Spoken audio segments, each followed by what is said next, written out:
Pop quiz time! What's the one thing that just about every IoT design has in common? Nope, it's not wireless connectivity. No, not MEMS sensors, but that's a good guess. Nope, not even low-power MCUs. It's people. Yep, that Internet of Things design isn't much at all without us humans, right? But how is our IoT device supposed to know when we're around? I mean, no point having our electronic servants out there serving nobody at all.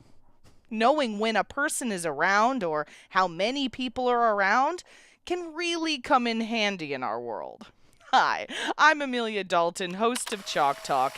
If you're trying to do an IoT design that requires sensing, infrared technology can be one of the most effective and cost-effective technologies available today. Please welcome my guest, Eric Johnsrud from Panasonic, because today we're talking about GridEye, an infrared array sensor solution that makes present sensing a snap.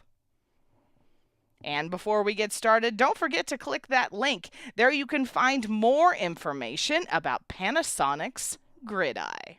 Hi, Eric. Thank you so much for joining me. Thank you for having me.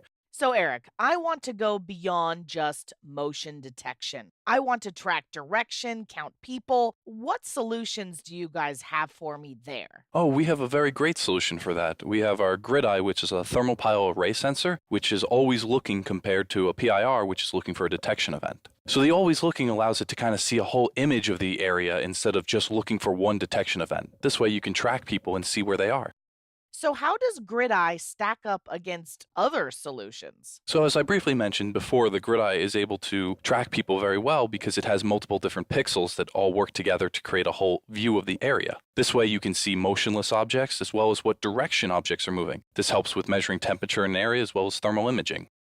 Now, Eric, how does GridEye actually give me these tracking abilities? So the GridEye is made up of 64 pixels in an 8x8 grid. So what it does is takes each one of those pixels data and then brings it back into the sensor. You can compare those to be able to see the background versus the objects moving. So this is very good in air conditioners to adjust to where people are, as well as microwave ovens to see the temperature of the food in them, as well as smart lightings and building applications to count and see where people are.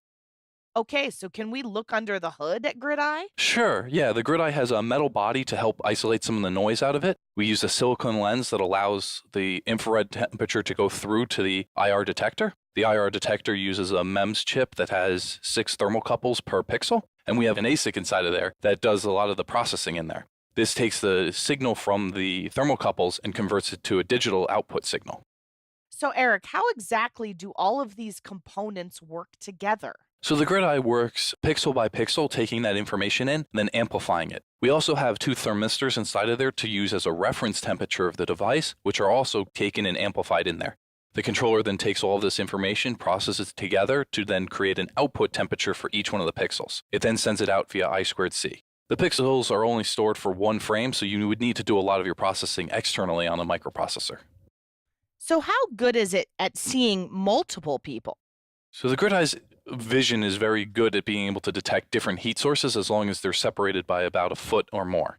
This can be seen here on the slides as 2 people walk by each other, and the image is interpolated up in order to see each one of the thermal bodies passing each other. So how does it know where somebody went?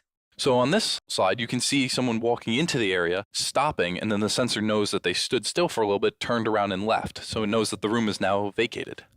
Okay, cool. So what kind of options are there? So there are 4 major types of GridEye right now. We have a high and low gain of a 3.3 drive and a 5-volt drive. So the difference between the high and low gain is the different temperature ranges they can detect. So the low gain is -20 to 100 degrees C, but the accuracy is a little bit worse at about 3 degrees C typical towards the outer pixels with about ±2 towards the center pixels. The high gain is a lot more accurate of a temperature range. It's 0 to 80 degrees C, and it's ±2.5 on the outer pixels with ±1 towards the center pixels. They all use about the same current consumption, and they have 3 different drive modes: normal, standby, and sleep. So there's a different frame rate selectable of the sensor, a 10 frames per second or a 1 frame per second, and it all communicates via I2C. Okay, so are there any different viewing angles that are offered? Yes, so this normal grid eye is a 60-degree field of view, but we've also made a narrow angle one which is 35.6 degrees field of view. This one is more meant to look at objects that are much closer at it. It comes on a whole board, so it's more of a module device that you would stick into it versus the surface mount version of the standard grid eye. So, do you guys have anything available to speed up development? Yes, we've created a lot of different software packages to help customers move forward with the design much faster. The two major ones at the top are the temperature deviation and the human detection. So the temperature deviation is the ability to look at two different masses and see what the difference between those two temperatures are to compare the hot and cold values of each one. The human detection, I'll go over in a little bit more detail, kind of shows how we use algorithms to compare background temperatures versus hotspots to identify that it's a person or not and be able to track and locate them. The high-resolution algorithms in the thermal sensation are more towards the automotive side, where the high-resolution takes a grid eye that is swept across an area to stitch together the multiple frames in order to create a higher-resolution pixel map. And then the thermal sensation is looking at the temperature of the person, their clothes, as well as the surrounding area, to assume if they're hot or cold to automatically adjust HVAC systems.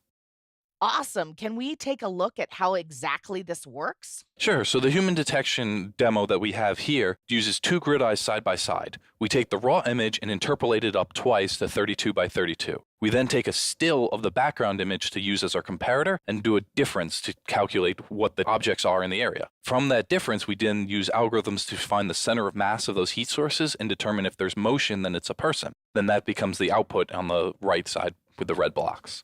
You can see this all walking as she will come into the room first and sit down, and then he will come in and follow and sit down next to her. Excellent. So, Eric, where can I go for more information and resources? Well, we built a very powerful page on our website that has a collection of all of our different white papers, data sheets, spec sheets, as well as our software resources that we have available, as well as documentation and where even to get one of these kits.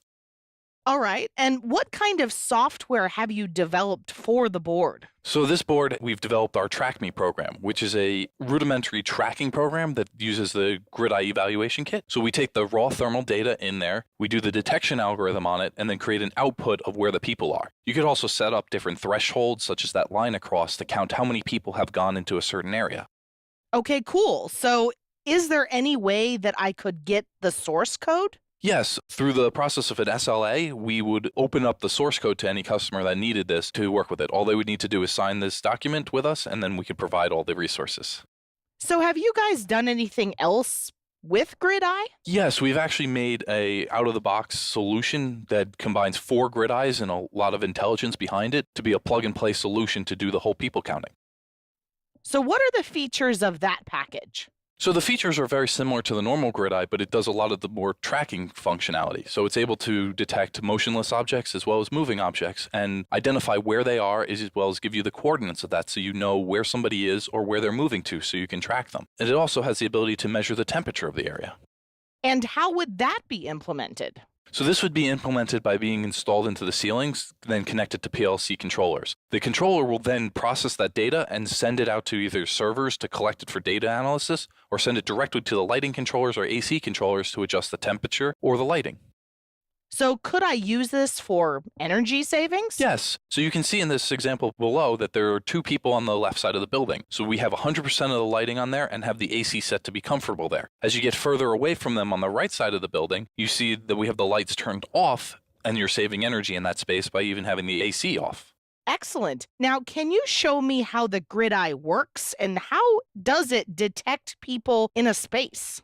Yes, so the unit has an algorithm in to detect the difference between a stationary hot source and a person. So you can see on here that there's a hotspot in front of the person, which is a computer display, and then a server rack in the lower left-hand side. So as the 2 people in the top are moving, you see on the right-hand side the white spaces that represent the bodies with the yellow and green dots inside their center. The yellow dots are it's calculating, and green it has determined a position and will give that output.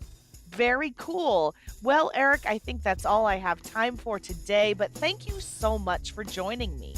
Oh, thank you for having me. I'm always glad to talk about Grid Eye. And before we go, you didn't forget to click that link, did you? There you can find even more information about Panasonic's Grid Eye.